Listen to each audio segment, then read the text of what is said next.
Julius Caesar conquered Rome's greatest enemies, survived countless battles. But in the end, his greatest enemy wasn't on the battlefield. It was his own friends. To understand the betrayal, you have to understand the man, and why so many people had reason to fear him. Caesar wasn't born powerful. He was born into a noble but struggling family, and he clawed his way up through Roman politics using 3 tools: debt, charisma, and war. He formed an alliance with 2 other powerful men, Pompey the Great and Crassus, the richest man in Rome. Historians call it the first triumvirate. It wasn't official, it wasn't legal. It was 3 men agreeing to carve up the republic between them. Caesar took Gaul. Over 9 brutal years, he conquered what is now France, invaded Britain, and became the most celebrated general Rome had ever produced. His soldiers didn't just respect him, they worshipped him. Then Crassus died. Pompey, now afraid of his former ally, sided with the Senate against him. And the Senate gave Caesar an order: give up your army and come home as a private citizen. Caesar's answer was to cross a small river called the Rubicon with his legion, a declaration of civil war, and the origin of a phrase we still use today. Crossing the Rubicon, a point of no return. He won. Pompey fled to Egypt and was murdered there. Caesar returned to Rome not as a general anymore, but as its master. Here's what a lot of people get wrong about Caesar. He wasn't a mad tyrant executing his enemies. He was, by most accounts, remarkably merciful. He forgave the men who had fought against him in the Civil War. He pardoned senators who had backed Pompey. Some of the men who would later kill him, Caesar had personally spared their lives.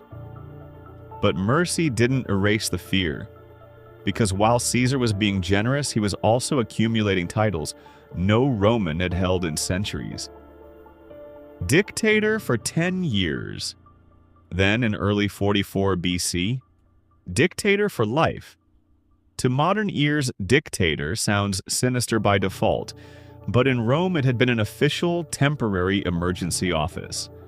Caesar, making it permanent, broke 500 years of republican tradition in one stroke. And then came the rumors that he wanted to be called king, that statues of him were being placed among the gods, that the republic, the thing Rome had built its entire identity around, was about to become a monarchy with Caesar's face on it. To many senators, this wasn't just political disagreement anymore, it was existential. Somewhere between 60 and 80 senators eventually joined the plot to kill him. But history remembers 2 names above all others: Gaius Cassius Longinus and Marcus Junius Brutus. Cassius was the engine of the conspiracy, sharp, resentful, genuinely afraid of what Caesar was becoming. But Cassius alone wasn't enough. He needed a name that would make the assassination look like an act of principle instead of a power grab. He needed Brutus. Here's the part that makes this the most famous betrayal in history. Not just a betrayal. Brutus wasn't some rival Caesar had crushed. Brutus was close to him. Close enough that ancient historians openly speculated Caesar may have been in a relationship with Brutus's mother, Servilia, years earlier. Caesar had pardoned Brutus after he fought for Pompey. Caesar had promoted him, trusted him. Some ancient sources even floated the idea that Caesar saw Brutus almost as a son. And Brutus killed him anyway. Not out of hatred. That's the unsettling part. By most ancient accounts, Brutus genuinely believed the Republic mattered more than any one man, even a man who had shown him nothing but mercy. His ancestor centuries earlier had helped overthrow Rome's last king. Brutus seems to have believed he was finishing that same fight. Conviction and betrayal in the same act. March 15th. The Ides of March. Legend says a seer had already warned Caesar to beware this exact day. Legend also says his wife Calpurnia begged him not to go to the Senate that morning, unsettled by a nightmare. He went anyway. As he took his seat, the conspirators closed in under the pretense of presenting a petition. One of them, Tullius Cimber, grabbed his toga. That was the signal. Casca struck first, a glancing blow to the neck. Caesar reportedly grabbed his attacker's arm and shouted in shock. This wasn't part of any plan he could see coming. Then the others moved in. Senator after senator, blade after blade. 23 wounds in total, though a Roman physician who later examined the body concluded only one, a stab to the chest, was actually fatal. Most of the wounds were frantic, overlapping, inflicted by men who had likely never killed anyone with their own hands before. And then, amid the chaos, Caesar saw Brutus. The ancient historian Suetonius records that Caesar may have said nothing at all in that moment, that the famous last words are largely legend. But Shakespeare gave the world the line that outlived the history books. Et tu, Brute? You too, Brutus. 3 words.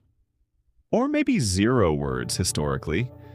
But either way, it's become the single most iconic expression of betrayal in the Western world, because it captures something universal.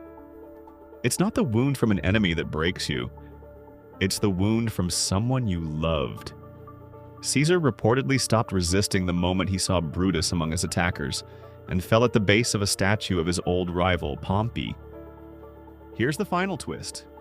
The conspirators thought killing Caesar would save the Republic. It did the opposite. Caesar's death didn't restore the old order. It triggered 13 years of civil war.